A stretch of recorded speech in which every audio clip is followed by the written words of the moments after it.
அடுத்தவரை சீண்டி விளையாடுவது எப்போதுமே இன்பம் தரக்கூடிய ஒரு செயல்தான். ஒருவரின் குறைபாடுகளை விமர்சிக்காமல், தன்னம்பிக்கையை இழக்கச் செய்யாமல், அவர்களின் மனது காயப்படாத வகையில் சீண்டல்கள் இருந்தால் அது ஆரோக்கியமானதே. ஏனெனில் கடமைகளில் மட்டுமே கண்ணும் கருத்துமாக இருந்தால் வாழ்க்கை அழுத்துப் போய்விடும். நமக்கு மட்டுமல்ல, நம்மை சுற்றி இருப்பவர்களுக்கும் தான். ஆகையால் அவ்வப்போது நமக்கு நெருக்கமானவர்களை அவர்கள் மனம் நோகாதபடி வம்பிழுத்து விளையாடுவது வரவேற்கத்தக்க செயலே ஆகும். ஆதித்யனுக்கு வாள் சண்டை, கானகப் பயணம் போல தன்னவர்களை சீண்டி விளையாடுவதும் மிகவும் பிடித்தமான பொழுதுபோக்கு. அன்று இன்பவேந்தன் அரசனை சந்திக்க வந்திருந்த நாளன்று அவைக்குள் முறையாக அனுமதி கேட்காமல் நுழைந்ததோடு வந்திருந்த விருந்தாளியை எரித்துவிடும்படி முறைத்துக் கொண்டிருந்த வருணனை காண்கையில் தன் பொழுதுபோக்கிற்கான அம்சம் கிடைத்துவிட்டது என்று மகிழ்ச்சி பிறந்தது ஆதித்யனுக்கு. விவரம் தெரிந்த நாள் முதலாகவே தன்னுடனேயே இருந்தவன், தன்னை தவிர வேறு எதை பற்றியும் சிந்திக்காதவன், தானே உலகம் என்று வாழ்ந்து வந்தவன். இன்று தன்னை விடுத்து மற்றவற்றின் மீது நாட்டம் கொண்டிருந்த வருணனை பார்க்கையில் ஆதித்யனுக்குள் ஒரு குறுகுறுப்பு ஏற்பட்டது. 1000 பேர் சூழ்ந்துள்ள கூட்டத்தின் கடைக்கோடியில் நின்றாலும் பாலகப் பருவம் தொட்டே வருணனின் பார்வை ஆதித்யனை விட்டு ஒருபோதும் அகலாது. கண்காணிப்பு கருவி போல ஆதித்யன் ஒருவன் மீது மட்டுமே வருணனின் கவனமெல்லாம் இருக்கும். இதனாலேயே ஆதித்யனால் எந்த குறும்புத்தனமும் செய்ய முடிந்ததில்லை. தன் போக்கிரித்தனத்தை எல்லாம் கவனித்து விடுவது மட்டும் இல்லாமல் அதை பெரியவர்களிடம் கோள்மூட்டவும் செய்து வந்த வருணனை பழி தீர்க்க சிறுவயது முதலே தான் எதிர்பார்த்து வந்திருந்த தருணம் தற்போது வைத்திருந்ததை எண்ணி ஆதித்யன் மகிழ்ந்தான். சில காலங்களுக்கு முன்பு வரை தன்னை விட்டு பார்வையை அகற்றாதவன் தற்போது அவைக்குள் நுழைந்ததிலிருந்து தன்னை நோக்காமல் இன்பவேந்தனையும் அவனை வைத்த கண் வாங்காமல் பார்த்து வந்திருந்த வாகினியையும் மட்டுமே கவனித்து வந்ததை உணர்ந்த ஆதித்யன் இளையவனின் கவனத்தை தன்பால் இருக்கவே வாகினியுடன் சமர் செய்யச் சொல்லி வேந்தனை கேட்டுக்கொண்டிருந்தான். உணர்ச்சி கொந்தளிப்பில் இருந்த வருணன் இதை சற்றும் எதிர்பார்த்திருக்கவில்லை. அதனாலேயே அவன் உடனடியாக அரசனின் வார்த்தைக்கு மறுவினையாற்றவில்லை. அடுத்தது வீரர்களின் பட்டியலில் தன் பெயரைச் சேர்க்காமல் அரசன் தவிர்த்ததை வருணனால் ஜீரணிக்க முடியவில்லை. அதனால் அடுத்த கணம் அவன் பொங்கி எழுந்து தன்னை மறந்து போனது குறித்து அரசனுடன் வாதப்போர் செய்ய ஆரம்பித்திருந்தான். அவையின் மூலையிலிருந்து சாளரத்தின் அருகே நின்றிருந்தவன் சண்டைக்கு வருபவன் போல பாய்ந்து அரசனை நெருங்கி வந்து, இது நியாயமல்ல பிரபு. என் பெயரை தாங்கள் மறதியில் தவறவிட்டது போல தெரியவில்லை. உள்நோக்கத்துடன் வேண்டுமென்றே என்னை விலக்கி வைத்திருப்பதாக தோன்றுகிறது. நான் தங்களுடைய எதிரி என்ற காரணத்தினால் என் பெயரை தவிர்த்திருந்தீர்கள் எனில் பிரதாபன் அண்ணாவும் தங்களுக்கு எதிரிதானே. எனில் அவர் பெயரை ஏன் இந்த பட்டியலில் சேர்த்துக் கொண்டிருக்க வேண்டும்? நான் சந்தித்த எதிரிகளில் 100% பேரை கூட அரவிந்தன் கண்டிருக்க மாட்டான். அகிலனுக்கோ வாள் நுணுக்கங்களை கற்றுக் கொடுத்த குருவும் நான்தான். அவனது படைத்தலைவனாக பதவி வகித்தவனும் நான்தான். இவர்களை நினைவு கூறும் தங்களால் தங்களுடன் ஒட்டிக்கொண்டே திரிந்து வந்த என் பிரதாபங்களை நினைவில் கொள்ள முடியவில்லையா பிரபு? இன்பவேந்தனுடன் நானே சண்டை செய்ய அனுமதி கொடுங்கள். என்னிடம் அவர் தோற்றால் இந்த பதவிக்கு வேறு ஆளை நியமியுங்கள்.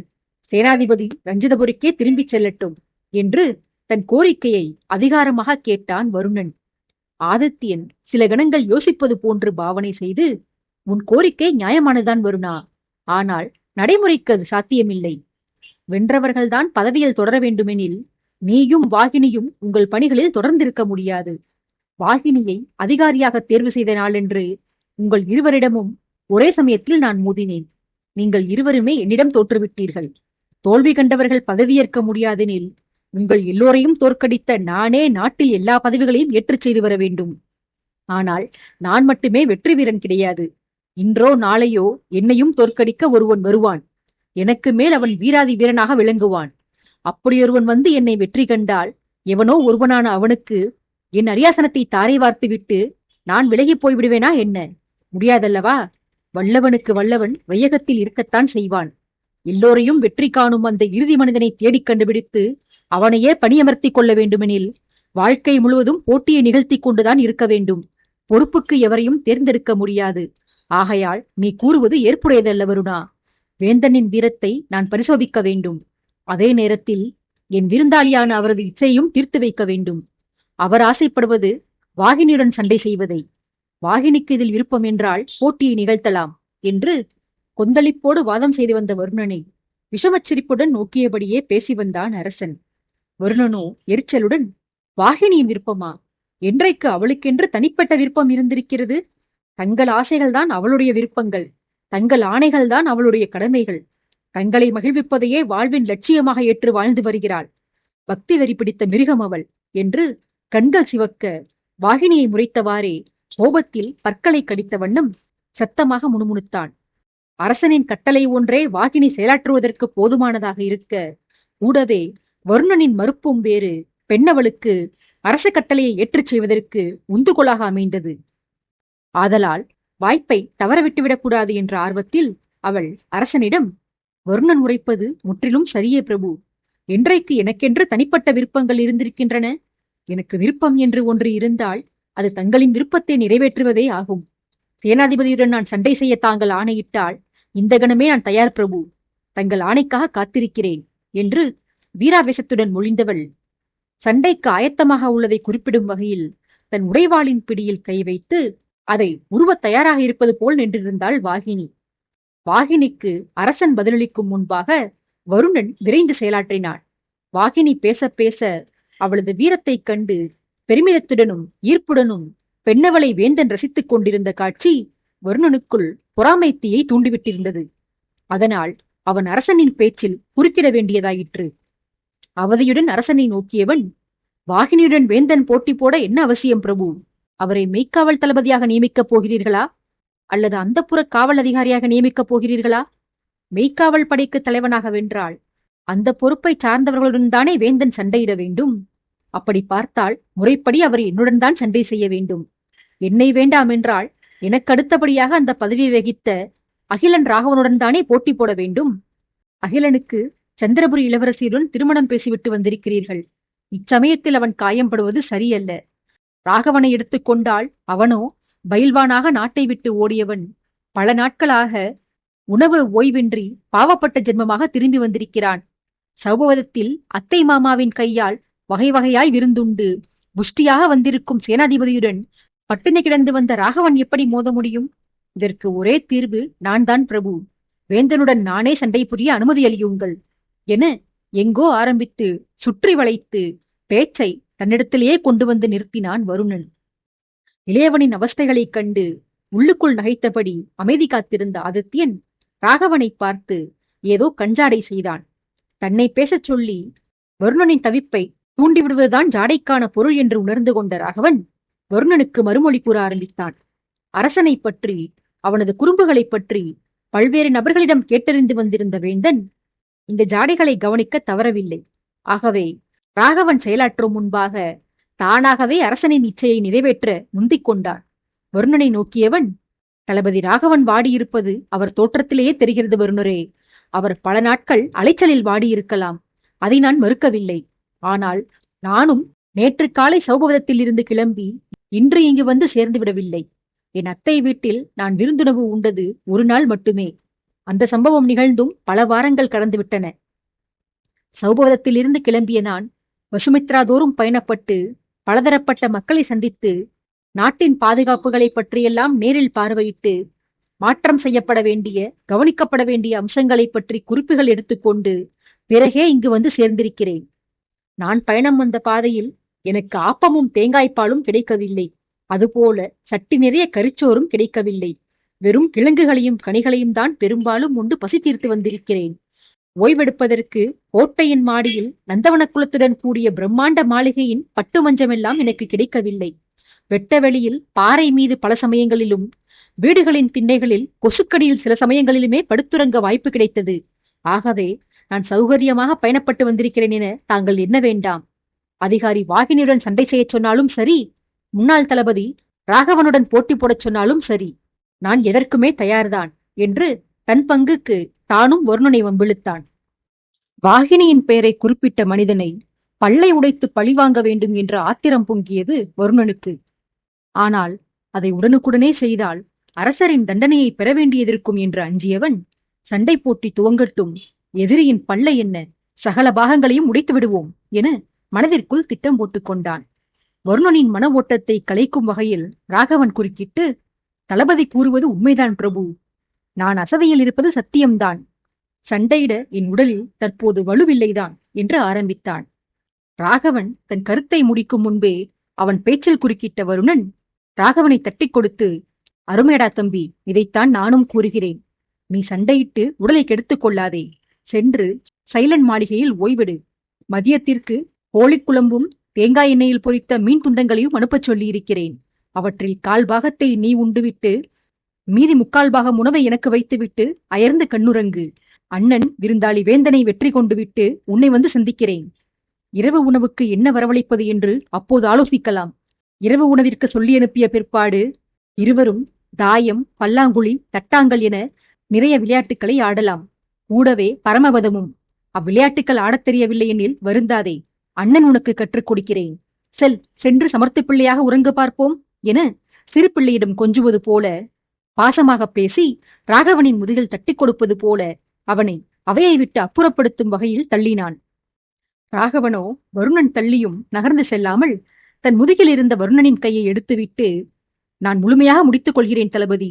முதல் விஷயம், நீங்கள் எனக்கு அண்ணனும் இல்லை, நான் உங்களுக்கு தம்பியும் இல்லை. நான் தான் வயதில் பெரியவன். இளவரசர் அரவிந்தன் மட்டுமே உங்களை விட வயதில் சிறியவர்.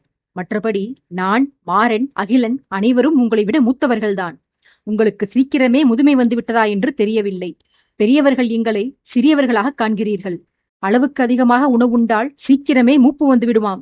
சரி, அதை விடுங்கள். இப்போது அது விஷயமல்ல. சண்டை போட்டி செய்வது குறித்துதானே பேசி வந்தோம்.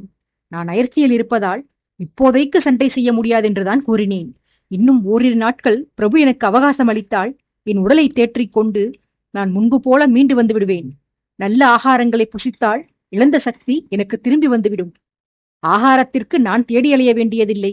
நீங்கள் தங்கியுள்ள மாளிகையைத்தானே பகிர்ந்து கொண்டிருக்கிறேன்.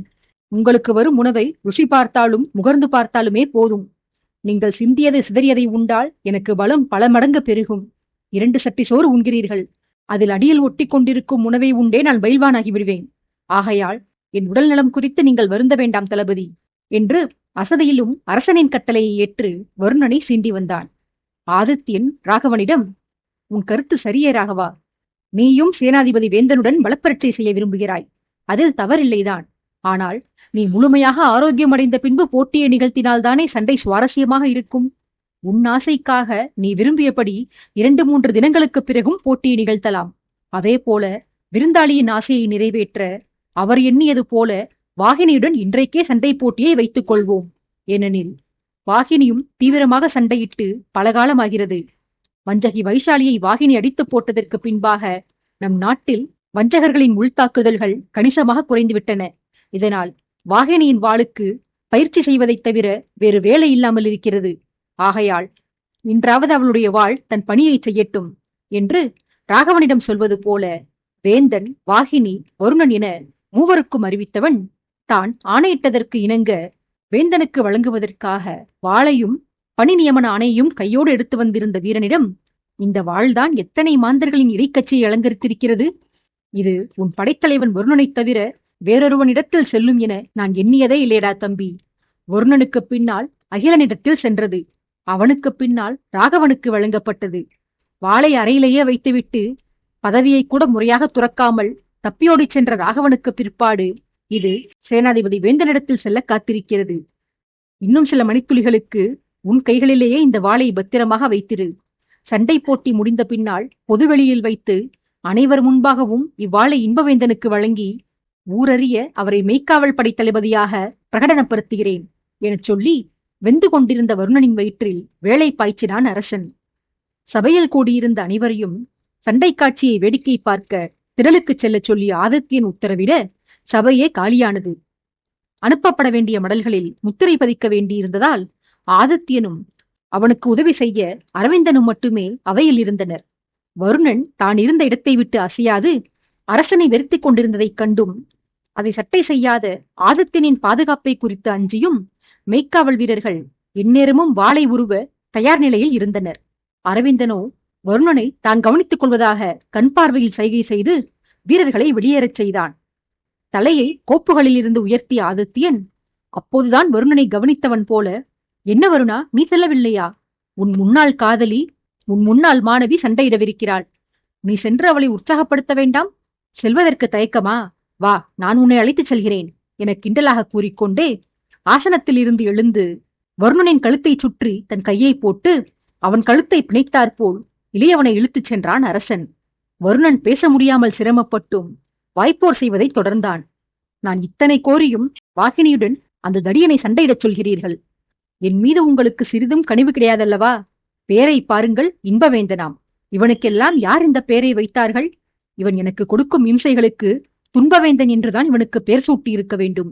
அவனை கண்டாலே எனக்கு பிடிக்கவில்லை பிரபு, அவனை நாடு கடத்துங்கள் என்றெல்லாம் இறுக்கப்பட்ட கழுத்தில் இருந்து வார்த்தைகள் சரியாக வெளிவராவிடினும் முடிந்தளவு சத்தத்துடன் புலம்பியவாறே அரசன் இழுத்து இழுப்பிற்கு பின்னால் சென்றான் வருணன். ஆதித்யனோ வருணனை விடுவித்து அவன் கண்களை தீர்க்கமாக பார்த்து, அவசியம் நிறுத்துகிறேன்.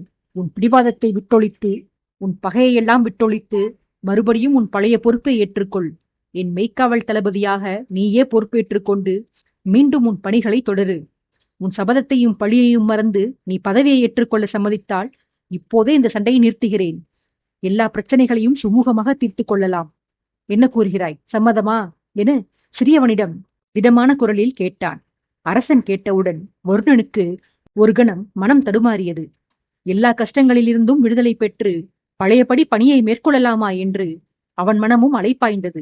ஆனால் பின்விளைவுகளை துரிதகதியில் எண்ணி பார்த்த வருணன் தடம் புரண்ட தனது மனதை மீண்டும் கட்டுப்பாட்டிற்குள் கொண்டு வந்து அரசனிடம், அதெல்லாம் முடியாது பிரபு.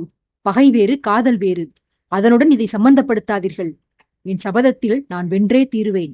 பகை பகைதான், அதில் மாற்றமில்லை என்று தீர்மானமாக உரைத்தான். ஆதித்யனும் அடுத்த வார்த்தை கூறாமல் சண்டையை பார்வையிட திடலுக்கு சென்றான்.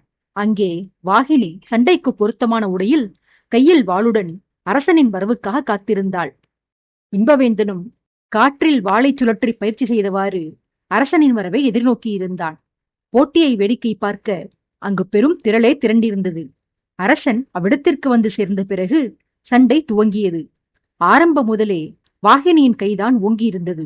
அவள் பெண் என்பதனாலும் அவள் மீதிருந்த மரியாதையினாலும் வேந்தன் அவளை தாக்குவதைத் தவிர்த்து பெண்ணவளின் வாழ்வீச்சை தடுத்து மட்டுமே வந்தான். எதிராளி தன்னுடன் தீவிரமாக சண்டையிடவில்லை என்பதை வாகினியும் நன்கு உணர்ந்தே இருந்தாள். வேந்தன் சண்டையை ஆரம்பிப்பதற்காக அவளும் காத்திருந்தாள். ஆனால் நாளிகை ஒன்று கடந்தும் அவன் வாழ்வீச்சை துவங்கவில்லை. இதனால் அலுப்படைந்த வாகினி தானும் வீசுவதை நிறுத்தி வாளை பூமிக்குள் ஊன்றினாள். இதற்கிடையில் தான் சண்டை செய்வதை வருணன் கவனிக்கும் விதத்தை ஆரம்பத்திலிருந்தே உற்று நோக்கிதான் வந்தாள். ஒவ்வொரு முறையும் வாள் வேந்தனை நெருங்க நெருங்க வருணன் வதனத்தில் கொலைவெறி தாண்டவமாடியதையும் வேந்தன் தன்னால் காயப்படுவதைக் காண வருணன் துடிக்கிறான் என்பதையும் அறிந்துதான் வந்திருந்தாள். வேந்தன் எதிர்த்தாக்குதல் செய்யாமல் இருக்கவே சலிப்படைந்து வாளை மண்ணில் குத்திட்டு நிறுத்தியவள் அரசனை கையெடுத்து வணங்கி, இந்த போட்டியை துடன் முடித்துக் கொள்ளலாம் பிரபு. என் திறமையை அறிந்து கொள்வதற்காக சேனாதிபதி என்னுடன் சமர் செய்ய விரும்பினார் என்று பெருமைப்பட்டுக் கொண்டிருந்தேன். ஆனால் என்னை தாக்குவதற்கு அவர் தயங்குவதை பார்த்தால் பெண் என்பதனால் எனக்கு அவர் பச்சாதாபம் காட்டி வெற்றியை விட்டுக் கொடுப்பதாகவே படுகிறது. கருணையினால் பெருமையடைவதை விரும்பாதவள் நான் என்பது தங்களுக்கே தெரியும் பிரபு. ஆகவே நான் போட்டியிலிருந்து விலகிக் கொள்ள தாங்கள் அனுமதியளிக்க வேண்டும். சேனாதிபதி ஆண்மகன்களுடனேயே சண்டையிட்டுக் கொள்ளட்டும். சந்தர்ப்பம் வாய்க்கும் போது என் திறமையை அவர் அறிந்து கொள்ளட்டும் என்றவள் அரசனிடம் தலை கவிழ்ந்து உத்தரவு பெற்று மண்ணிலிருந்து தன் வாளை உருவி நடை போட்டுச் செல்ல முயன்றாள். அவள் நடந்து சென்ற பாதையில் அவள் முகத்திற்கு குறுக்கே தன் வாளால் மறித்து சென்றவளை தடுத்து நிறுத்தினான் வேந்தன். நிறுத்தியவன் பெண்ணவளை பார்த்து, கருணையினால் தங்களை ஜெயிக்கவிட வேண்டும் என்று எண்ணம் கொள்ளவில்லை அதிகாரி. நான் வீரத்தை நெஞ்சுறுதியில் தேடுபவன். நான் எதிராளி ஆனா பெண்ணா என்பதனைக் கொண்டு வீரத்தை நிர்ணயிப்பவன் இல்லை. நான் பெண்களின் மீது நான் எத்தனை மரியாதை கொண்டிருக்கிறேனோ அதே போல அவர்களின் வீரத்தின் மீதும் எனக்கு அளப்பரிய மரியாதை உள்ளது. என் வாழ்வில் ஒரு வீர பெண்மணியை சந்தித்திருக்கிறேன். அந்த பெண்ணிடமுள்ள மன வலிமையை, அந்த பெண்ணிடமுள்ள ஆளுமையை இதுவரையிலும் எந்த ஆண்களிடத்திலும் நான் கண்டதில்லை. அந்த வீரமங்கையின் முன்பு நானெல்லாம் வெறும் துரும்புதான். அந்த நங்கை யாரிடமும் கடுமை காட்டுவதில்லை, யாரையும் அதட்டி உருட்டுவதில்லை. ஆயினும் அவர் விரல் அசைவிற்கு ஒட்டுமொத்த நாடும் வளைந்தாடுகிறது. அங்கு அவர் வைப்பதுதான் சட்டம், அவர் வார்த்தைதான் சாசனம். யாரும் அவருக்கு எதிர்ப்பு காட்டுவதில்லை, அவர் முடிவுகளை யாரும் விமர்சிப்பதில்லை. வீரத்தை வெளிப்படுத்த வாளும் வேலும் தேவையில்லை, கடைக்கண் அசைவு இருந்தாலே போதும் என எனக்கு உணர்த்தியவர் அந்த பெண்மணிதான். அவரை கண்டு வந்த பின்னர்தான் என் வாழ்வில் மகத்தான திருப்பங்கள் ஏற்பட்டிருக்கின்றன. ஆகையால் பெண்களை ஒருபோதும் தாழ்வாக எண்ணும் தவறை நான் செய்யவே மாட்டேன் என்று வாகினியிடம் உணர்ச்சி பொங்க பேசி வந்தவன் எதிர்த்து போரிடும் அவளது திறமை முழுமையாக வெளிப்படும் வகையில் தன் வாளை அவள் வாளின் மீது உறையவிட்டான். சண்டை ஆரம்பித்து பல நாளிகைகளாக அங்கு கடும் போட்டி நடந்து வந்தது. வெற்றி தோல்வியை கணிக்க முடியாமல், யாருக்கு வீரம் அதிகம் என்று முடிவு கூற முடியாத நிலையில் இரு பக்கமும் கடுமையான தாக்குதல் நடந்து வந்தது. பெண்களின் மீது வேந்தன் கொண்டிருந்த மரியாதையை அவன் வாய்ப்பட கேட்ட பிறகு அங்கிருந்த அனைவருமே தங்களை சார்ந்தவளான வாகினிக்கு மட்டுமே ஆதரவு தெரிவிக்காமல் சமர் செய்து வந்த இருவரையுமே உற்சாகப்படுத்தி ஆரவாரித்து வந்தனர். எல்லோருமே இந்த பலப்பரட்சியை மெய்மறந்து ரசித்துக் கொண்டிருக்க, வருணன் மட்டும் வேந்தன் உடலில் இரத்தத்தை காணும் ஆசையில் இருந்தான். ஆரம்பத்தில் நகத்தை கடித்தவாறே வேந்தனின் தோல்வியை மனதிற்குள் மட்டுமே விரும்பி வந்திருந்தவன் நேரம் கடந்து செல்ல செல்ல தன்னை மறந்து வாய் திறந்தே கத்த ஆரம்பித்து விட்டான். ஒவ்வொரு முறையும் சண்டையில் வாகினி ஆதிக்கம் செலுத்திய போதெல்லாம், அப்படித்தான் வாகினி, விடாதே, அடித்து சாய்த்து விடு, வயிற்றில் குத்து, வாளை தட்டிவிடு, தாக்குதல் பலமாக இருக்கட்டும், நான் கற்றுக் கொடுத்த பாடத்தை மறந்துவிட்டாயா? எதிரியை எப்படி அடிக்க வேண்டும் என்று சொல்லிக் கொடுத்திருக்கிறேனே, என் பேரை காப்பாற்று, நீ தோற்கக்கூடாது என்றெல்லாம் கட்டுப்படுத்த முடியாமல் வாளின்றி வாயிலேயே வேந்தனுடன் போரிட்டு வந்தான் வருணன். சுற்றத்தை மறந்து அனைவரும் தன் வார்த்தைகளை செவிமடுக்கிறார்கள் என்பதையும் மறந்து படபடவென தன்னிலை இழந்து கதறி வந்திருந்தவனை வாகினி திரும்பி பார்த்தாள். அவள் வதனத்தில் வன்ம புன்னகை தாண்டவமாடியது. தன் வெற்றியை நாடி வந்திருந்த முன்னாள் காதலனின் முகத்தை பார்த்தவள் வேண்டுமென்றே தனது வாளை கையில் இருந்து நழுவவிட்டாள். எதிராளி தடுத்து விடுவாள் என்ற நம்பிக்கையில் வேந்தன் தன் வாளை வீசியிருந்தான். ஆனால் அந்த வாளை தடுக்க வாகினியின் கையில் ஆயுதம் இல்லாததாலும் சீறி வந்த வாளை அதை பிரயோகப்படுத்திய வேந்தனாலேயே கட்டுப்படுத்த முடியாமல் போன காரணத்தினாலும் வாகினியின் கையை கூர்வாள் பதம் பார்த்து விட்டது. அவன் வேகத்தை கட்டுப்படுத்த முயற்சித்தமையால் காயம் ஆழமாக இல்லாமல் மேலோட்டமாகவே இருந்தது. வாளை தவறவிட்டு காயம்பட்டதும் இல்லாமல், ஐயோஹோ, வாளை இழந்து விட்டேனே, எனில் நான் போட்டியில் தோற்றுவிட்டேன், சேனாதிபதி வென்றுவிட்டார் என்று வன்மச்சிரிப்புடன் வருணனை நோக்கியவாறே தன் தோல்வியை அறிவித்தாள் வாகினி. காதலி வேண்டுமென்றே தோற்றுப்போனது ஒரு பக்கம் ஆத்திரத்தை கொடுத்தது என்றாள். அவள் கையில் இருந்து வடிந்த குருதி இன்னொரு புறம் அவனுக்கு வேதனையை கொடுத்தது. அந்த இரண்டையும் விட அவனுக்கு அதிக வலி கொடுக்கும்படியாக அடுத்த ஒரு காரியம் அங்கே அரங்கேறியது. வாகினியை தாக்கி காயப்படுத்திய அதிர்ச்சியில் காதலியை நெருங்கி வந்த வருணனை முந்திக் கொண்டு தன் வீரன் கையில் வைத்திருந்த வஸ்திரத்தை வாங்கி வாகினியின் காயத்தில் கட்டுப்போட்டுக் கொண்டிருந்தான் இன்பவேந்தன். ஸ்வர்ணிகா தோழிக்கு உதவி புரிவதற்காக விரைய வருணனின் மாற்றத்தை எதிர்பார்த்திருந்த ஆதித்யன் வேந்தன் மூலமாக கிடைத்த வாய்ப்பை தவறவிட்டுவிடக்கூடாது என்பதற்காக மனைவியை செல்லவிடாமல் தடுத்திருந்தான். வேந்தன் வாகினியின் காயத்தில் கட்டுப்போட்டுக் கொண்டிருக்க வருணன் விரைந்தோடி வந்து வேந்தனை தள்ளிவிட்டு காதலியின் காயத்தை தான் கவனிக்கலானான். பதறி ஓடி வந்து தன் கையை பற்றியவனை நோக்கிய வாகினி, விடடா என் கையை, என்னை தொட உனக்கு என்ன உரிமை இருக்கிறது? யார் உனக்கு அனுமதி கொடுத்தார்கள்? சேனாதிபதியின் கையை தட்டிவிட்டு இப்படித்தான் மரியாதை இல்லாமல் நடந்து கொள்வதா? அவர் சாதாரண விருந்தாளி அல்ல, எம் அரசியாரின் உறவினர். அவரை அவமதிப்பதை என்னால் பொறுத்து கொள்ள முடியாது என்று சீறினாள். தன்னை உதாசீனம் செய்து வேறொருவனுக்கு ஆதரவாக பேசி வந்தவளைக் கண்டு வருணன் வெகுண்டெழுந்து, யாருக்கடி உரிமை இல்லை? நான் உன் காதலன். நமக்குள் பிரிவு இருப்பது உண்மைதான். ஆனால் இது நிரந்தர பிரிவு இல்லை, தற்காலிகமானதுதான். இன்றைக்கு இருந்தாலும் நாம் இருவரும் தம்பதிகளாக இணையத்தான் போகிறோம். அரசியாரின் உறவினராகவே இருந்தாலும் அவருடன் நீ பழகுவதற்கு வரையறை உண்டு. நம் இருவருக்கும் நடுவில் அவர் வர என்னால் சம்மதிக்க முடியாது என்று வாக்குவாதம் செய்து வந்தான். கேட்டவனை அலட்சியத்துடன் நோக்கிய வாகினி, உன் சம்மதத்தை யாரடா கேட்டார்கள்? என் செயல்பாடுகளுக்கு சம்மதமும் அனுமதியும் அளிக்க வேண்டியவர் சக்கரவர்த்தி மட்டுமே. அவரே இந்த காட்சிகளை அமைதியாகத்தான் வேடிக்கை பார்த்து கொண்டிருக்கிறார். என் செயல்களில் தவறு இருந்திருந்தால் அவரே என்னை கண்டித்திருப்பார். நீ அரசரின் பகைவன்.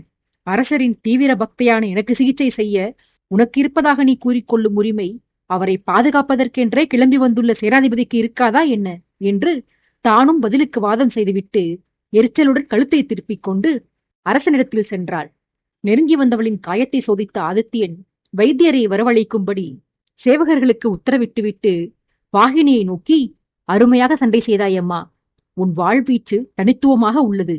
நெடுநேரமாக வேந்தனை வெல்லவிடாமல் தடுத்து வந்திருந்தாய். ஆனால் இறுதியில்தான் வாளை கெட்டியாக பற்ற தவறவிட்டாய் போல. வாளும் கீழே விழுந்து விட்டது. இனி கவனமாக இரு என்று என்ன நடந்தது என்று தெளிவாக தெரிந்திருந்தும் வருணனின் வாயை கிளறுவதற்காகவே வேண்டுமென்றே பொய்யறிவுரை கூறினான். ஏற்கனவே வாகினியின் புறக்கணிப்பால் உள்ளம் நொந்து போயிருந்த வருணன் அரசனின் பேச்சால் மீண்டும் கலவரமுற்று தானும் அரசனிடத்தில் நெருங்கி வந்து, உண்மையாகத்தான் கூறுகிறீர்களா பிரபு? வாகினியின் வாள் எப்படி தரையில் விழுந்தது என்று தாங்கள் அறியவில்லையா? வாள் சண்டையின் நுணுக்கங்களை தங்களை விட அதிகம் அறிந்தவர் எவர் இருக்கிறார் பிரபு? வேந்தனை வெல்லச் செய்ய வேண்டும் என்பதற்காக வேண்டுமென்றே இவள் வாளை தவறவிட்டதை தாங்களும் நன்கு அறிவீர்கள். பிறகு ஏன் உண்மையை மறைக்கிறீர்கள் பிரபு? என்னை இவ்வாறு காயப்படுத்துவது தங்களுக்கு என்னதான் மகிழ்ச்சி? வாகினியின் தோல்வியை என்னால் ஜீரணிக்கவே முடியவில்லை பிரபு. உண்மையாக அவள் தோற்றுப் போயிருந்தால் அவள் தோல்வியை மனமுவந்து ஏற்று அவளுக்கு சரிவர பாடம் கற்பிக்க தவறிவிட்டதை எண்ணி நானே என்னை நிந்தித்துக் கொண்டிருப்பேன். ஆனால் நடந்தது அதுவல்ல என்று அரசனிடம் தர்க்கம் செய்து கொண்டு போனான். உணர்ச்சியில் குதித்துப் போயிருந்தவனிடம் ஆதித்யன் மிக இயல்பாக, தான் தோற்றுவிட்டதாக வாகினியே ஒப்புக்கொண்ட பிறகு நாம் அதை பற்றி விவாதம் செய்வது முறையாகாதே வருணா. இன்னொன்று, இந்த வெற்றி தோல்வியை வைத்து இங்கு எதையுமே தீர்மானிக்கப் போவதில்லை. வேந்தனுக்கு அளிக்கப்பட போகும் பதவி நிச்சயம். வெற்றி வாய்ப்பை தவறவிட்டதால் வாகினியின் பதவியை பறிக்கவா போகிறேன்? அதுவும் இல்லை. இந்த போட்டியின் முடிவால் யாருக்கும் எந்த பாதகமும் இல்லை. இதனால் இங்கு எந்த மாறுதல்களும் ஏற்பட போவதும் இல்லை. அதனால் இங்கு நின்று வீண் வாதம் செய்து கொண்டிருக்காமல் சென்று உன் வேலையை கவனி என வருணனுக்கு பொய் சமாதானம் கூறியவன் வீரனிடமிருந்து பணியானையை பெற்று அதை பலரின் முன்னிலையிலும் வேந்தனிடம் அளித்து அவனை புதிய மெய்க்காவல் படைத்தளபதியாக நியமித்தான் ஆதித்யன். பின்பு வீரன் சுமந்து கொண்டிருந்த வாளை அவனிடமிருந்து பெற்று அதை வேந்தனிடத்தில் நீட்டியவன், இனியாவது இந்த வாள் அடுத்த கரங்களுக்கு செல்லக்கூடாது என்று விரும்புகிறேன் சேனாதிபதி. குறுகிய காலகட்டத்தில் இது பலரின் கைகளில் மாறி வந்திருக்கிறது. நீங்களாவது இதனை நீண்ட நாட்களுக்கு தக்க வைத்துக் கொள்ள வேண்டும். உங்களது பணிகள் என்னவென்று இதற்கு முன்னால் இந்த பதவியை வகித்த அகிலனிடமும் ராகவனிடமும் நீங்கள் கற்றுக்கொள்ளலாம். தயவு செய்து வருணனிடம் மட்டும் கேட்டுவிடாதீர்கள். அவன் பணி செய்ததை விட எனக்கு பிணி கொடுத்ததுதான் அதிகம். என்னை வேதனைப்படுத்த என்னென்ன செய்ய வேண்டும் என்பதைத்தான் உங்களுக்கு போதிப்பானவன் என்று மறுபடியும் வருணனை வம்புக்கிழுக்கும்படியாக வேந்தனுக்கு அறிவுறுத்தி வந்தவன் திடீரென அவனை உற்று நோக்கி, நானும் நீங்கள் வந்ததிலிருந்து கேட்க வேண்டும் என்று எண்ணியிருந்தேன். உங்களை நான் இதற்கு முன்னால் சந்தித்தது உண்டா? உங்கள் முகம் எனக்கு தெரியவில்லை. ஆனால் உருவ அமைப்பு எனக்கு பரிச்சயமாக உள்ளது. உங்கள் குரலை நான் நிச்சயம் கேட்டிருக்கிறேன் என்றே தோன்றுகிறது. என்னிடமிருந்து எதையும் மறைக்கிறீர்களா நீங்கள் என்று ஆதித்யன் கேட்க, வேந்தனோ சிறிது பதற்றமுற்றாலும் சமாளித்துக் கொண்டு வார்த்தை எதுவும் இன்றி இல்லை என்று தலையை மட்டும் ஆட்டினான். ஆதித்யனும் சந்தேகம் நீங்காமல் அங்கிருந்து அகன்று சென்றான். 2 தினங்கள் கழிந்தன. அந்த 2 நாட்களும் வேந்தனை வம்பிழுத்து சண்டை இழுக்க வருணன் துடித்து வந்தான். ஆனால் வருணனின் குணத்தையும் அவன் செய்கையால் ஏற்படும் விளைவையும் அறிந்திருந்த ராகவன் அகிலன் போன்றோர் வேந்தனிடத்தில் வருணனை நெருங்கவிடவே இல்லை. அடுத்த நாள் காலையில் திடலில் வாழ்பயிற்சி மேற்கொண்டிருந்தான் வேந்தன். அவனது பயிற்சியை வாகினியும் இன்னும் சில பெண் காவலர்களும் கவனித்து வந்தனர். விடிகாலை என்பதால் வருணனை எவரும் தொடர்ந்து வரவில்லை. வேந்தனை நெருங்கிய வருணன் எகத்தாளமான முகபாவனையுடன், பெண்களை கவர்வதில் உங்களுக்கு நிகர் வேறு எவரும் இல்லை போலவே புதுத்தளபதி. நீங்கள் உடலை வளர்த்துக் கொண்டிருப்பது பெண்களை வசீகரிக்கத்தானா? எந்நேரமும் பெண்கள் கூட்டத்திற்கு மத்தியிலேயே நிற்கிறீர்கள். பெண்களுடன் தான் அளவலாவுகிறீர்கள். பெண்களுடன் சண்டை போட்டி நிகழ்த்தவே ஆசைப்படுகிறீர்கள். ரஞ்சிதபுரியில் எப்படி? அங்கு பெண்கள் படைக்கு நீங்கள் தளபதியா? அல்லது உங்கள் படையில் ஆண்களையும் சேர்த்துக் கொள்வீர்களா? படையை விடுங்கள். எவரேனும் போர் தொடுத்து வந்தால் பெண்களுடன் தான் நான் சண்டையிடுவேன் என்று அடம்பிடிப்பீர்களா? உங்கள் திறமையை குறை சொல்ல முடியாது. அன்று வாகினியுடன் சமர் செய்த போதே உங்கள் வாழ்வித்தையை கண்டேன். சக வீரனாக உங்கள் வலிமையை பாராட்டியே தீர வேண்டும். ஆனால் பெண்ணிடம் மட்டும்தான் உங்கள் வல்லமை வெளிப்படுமா, அல்லது ஆண்களிடத்திலும் அது வேலை செய்யுமா என்று நான் தெரிந்து கொள்ள ஆசைப்படுகிறேன். இதை நான் ஏன் கேட்கிறேன் எனில், நான் அரசருடைய விரோதி. அவரை பழித்தீர்க்க நான் துடித்துக் கொண்டிருக்கிறேன் என்பதை நீங்கள் அறிந்திருப்பீர்கள். அதற்கான சந்தர்ப்பம் வாய்க்கும் போது என் பாதையில் யாரெல்லாம் குறுக்கே நிற்பார்கள், அவர்களுடைய வலிமை என்னவென்பதை நான் முன்கூட்டியே அறிந்து கொள்ள வேண்டுமல்லவா? இப்போதைக்கு அரசருக்கு இருக்கும் நெருங்கிய விசுவாசிகள் அனைவரின் பலத்தையும் நான் அறிவேன். மற்றவரை அறிந்து கொள்வதைக் காட்டிலும் அவருடைய மெய்க்காவல் தளபதியான உங்களை பற்றி நான் அறிந்து கொள்ள வேண்டியது அவசியமாகிறது. நான் உங்களை அறிந்து கொள்வதை விட நீங்கள் பாதுகாக்க வேண்டியவரின் எதிரியான என் வீரத்தை பற்றி நீங்கள் அவசியம் அறிந்து கொண்டாக வேண்டும். அப்போதுதான் என்னிடமிருந்து உங்கள் அரசரை பாதுகாக்க உங்களால் இயலும். உணவு உண்பது எப்படியோ அப்படித்தான் எனக்கு வாழ் வீசுவதும். அவை இரண்டுமே நான் விரும்பிச் செய்யும் வேலை. நான் எப்போதுமே சண்டைக்கு தயார்தான். 2 வேளைகளையும் நான் ஒருபோதும் ஒத்தி போட்டதே கிடையாது. கன்னிகைகளுக்கு காட்சி கொடுத்து ராசலீலைகளை முடித்து விட்டீர்கள் என்றால் காலை என்னுடன் மோத வாருங்கள் என்று வேந்தனை அழைத்தான், சண்டையிட்டே ஆக வேண்டும் என்ற முடிவுடன். வருணனின் குத்தல் பேச்சுக்களை அர்த்தச்சிருப்புடன் உள்வாங்கி வந்திருந்த இன்பவேந்தன் மட்டமாக பேசி தன்னை சண்டைக்கு அளித்தவனுக்கு பதில் சொல்ல வாயெடுக்க, வாகினி முந்திக்கொண்டு, உனக்கு ஏன் வருணா இத்தனை பொறாமையும் வஞ்சமும் இந்த மனிதர் மீது? இவர் என்ன உன் சாப்பாட்டையா பறித்து உண்டார்? அன்றைக்கு என்னுடன் இவர் சண்டையில் வென்றாரே, அதை இமை மூடாமல் நீ வெறிக்க வெறிக்க பார்த்து நின்றாயே. இவரது வாழ் வீசும் திறத்தை எண்ணி உனக்கு பொறாமையா? அல்லது கன்னிகைகள் நாங்கள் உன்னையல்லாமல் இவரை சுற்றி நின்று வேடிக்கை பார்க்கிறோம் என்பதனால் உண்டான பொறாமையா? உன்னையும் ரசித்து பார்க்க ஒரு காலத்தில் கூட்டம் கூடியிருந்தது வருணா. அன்று நீ அரசரின் விசுவாசியாக இருந்தாய். உன் உயிரை பணயம் வைத்து அரசரை பாதுகாத்து வந்தாய். அதனால் உன் வீரத்தையும் உன் குணநலனையும் மெச்சும் பொருட்டு நாங்கள் உன்னை ரசித்து பார்த்திருந்தோம். இப்போது நீ என் பிரபுவின் விரோதி. உன் வீர தீரத்தை அரசரின் விசுவாசிகள் நாங்கள் எப்படி ரசிப்போம்? ஒருவேளை நீ ரத்தம் சிந்தினாலோ உன் கை கால்கள் துண்டிக்கப்பட்டாலோ அப்போது நாங்கள் உன்னை ரசிப்போம். ஆகையால் நாங்கள் உன்னை ஆர்வத்துடன் வேடிக்கை பார்க்க வேண்டுமானால் நீயாக உன் அவயங்களை துண்டித்துக்கொள். நாங்கள் பார்த்து கழிக்கிறோம் என்றாள் மிதமிஞ்சிய வன்மத்துடன். அச்சமயம் பேசியவளுக்கு பின்னாலிருந்து, வாகினி, ஏன் இத்தனை குரூரம் உனக்கு? நீயா இவ்வாறு பேசுவது? உடலளவில்தான் நீ வீரப்பெண்ணை தவிர மனதளவில் நீ கருணையுள்ளம் கொண்டவள். நாளுக்கு நாள் உன் பரிவு குணம் மாறி மூர்க்க குணம் உழைத்து வருகிறது. அளவுக்கு மிஞ்சினால் அமுதமும் நஞ்சு வாகினி. என் மீது நீ கொண்டுள்ள அளவுக்கதிகமான பக்தியே உனது இந்த மோசமான மாற்றத்திற்கு காரணமாக உள்ளது. உன்னை என்னிடமிருந்து விலக்கி வைத்தால் உன் குணம் மாறுமானால் சொல். இந்த கணமே உன்னை வேறொரு நாட்டில் வேறொரு பதவியில் பணியமர்த்தி விடுகிறேன். மலர் மொட்டை போல சாதுவான உன்னை முரட்டுத்தனமாக மாற்றிய அவப்பெயர் எனக்கு வேண்டாம். வருணன் மீதுள்ள உன் பகை உன் வேந்தனான என் எண்ணத்திற்கே முரண்பாடாக அமைந்திருப்பதை உணர முற்படுவாகினி. வருணன் காயம்பட்டு குருதி வடிப்பதை என்னால் தாங்கிக் கொள்ள முடியாது. என்னால் காணச் செய்யாத ஒரு செயலை என்னை மிகவும் நேசிக்கும் நீ காணத் துடிக்கிறாய். என்னை உனக்கு பிடிக்கும் என்றால் நான் விரும்புவதைத்தானே நீயும் விரும்ப வேண்டும். என் ஆசையை அளிக்க நீ ஆசைப்படுவாயா என்றெல்லாம் கடிந்து கொண்டு வாகினியை அதிர்ச்சிக்குள்ளாக்கினான் அங்கு திடீரென வந்திருந்த ஆதித்யன். அரசனின் மனதை புண்படுத்திவிட்ட தன் செயலுக்கு நாணி வாகினி பதில் பேசாது தலை கவிழ்ந்து நின்றிருந்தாள். பெண்ணவளது குற்ற உணர்வு வருணனிடம் மூர்க்கமாக பேசியதால் அல்ல, தன் அரசன் அதை கேட்கும்படி பேசிவிட்டோமே என்ற தவிப்பால்தான். அதிலும் தன்னை வேறொரு நாட்டிற்கு அனுப்பிவிடுவதாக அரசன் குறிப்பிட்டது வாகினிக்குள் வேதனையை அதிகப்படுத்தி இருந்தது. அந்த வேதனை அரசன் அவ்வாறெல்லாம் தன் எடுத்திருந்து பேசியதற்கு காரணமாக அமைந்த வருணன் புறமே திரும்பியிருந்தது. பேச்சு இழந்து தரையை நோக்கிய வண்ணம் நின்றிருந்த நங்கையவளை நெருங்கி வந்த ஆதித்யன் அவளது கேசத்தை வருடி, ஏதோ ஆவேசத்தில் உன்னை வேறு தேசத்திற்கு அனுப்புவதாக கூறிவிட்டேன் அம்மா, அதை மறந்துவிடு. உன் திருமணம் முடியும் வரை நீ என்னுடன் தான் இருப்பாய். அகல்யா எனக்கு எப்படியோ அப்படித்தான் நீயும். நீங்கள் இருவரும் வளமுடன் வாழ்வதை பார்க்கவே நான் ஆசைப்படுகிறேன். ஆனால் இருவருமே உங்கள் காதலர்களின் மீது கோபம் கொண்டு முரண்டு பிடிக்கிறீர்கள். நான் சொல்வதை கேள்வாகினி. வருணனை நீ காதலிக்க கூட வேண்டாம். அவன் மீது வன்மத்தை வளர்த்து கொள்ளாமல் இரம்மா, அது போதும் என்று பாசமாக அறிவுரை வழங்கி வாகினியை அனுப்பி வைத்தான். வாகினி சென்றவுடன் மற்ற பெண்களும் அரசனுக்கு மரியாதை தெரிவித்துவிட்டு அவரவர் பணிகளை பார்க்கச் சென்றனர்.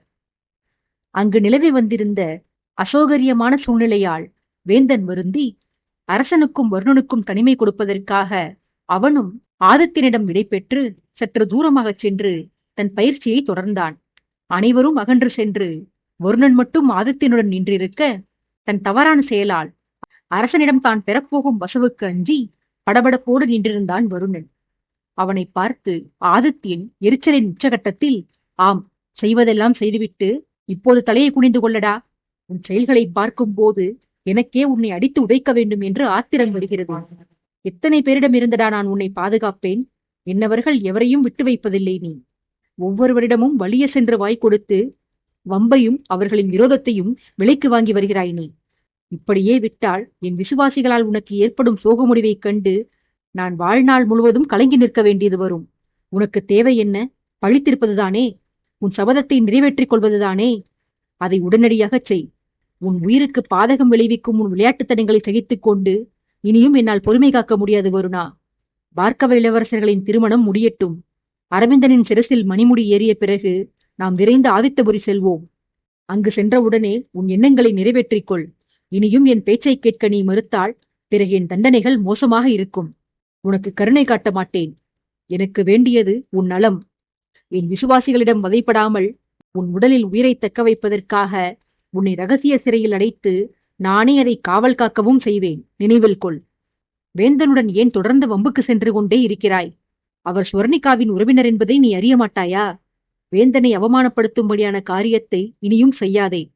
அதை என்னால் ஏற்க முடியாது என்றெல்லாம் வருணனின் இரு தோள்களையும் பிடித்து உலுக்கி அவனை எச்சரித்து வந்தான்.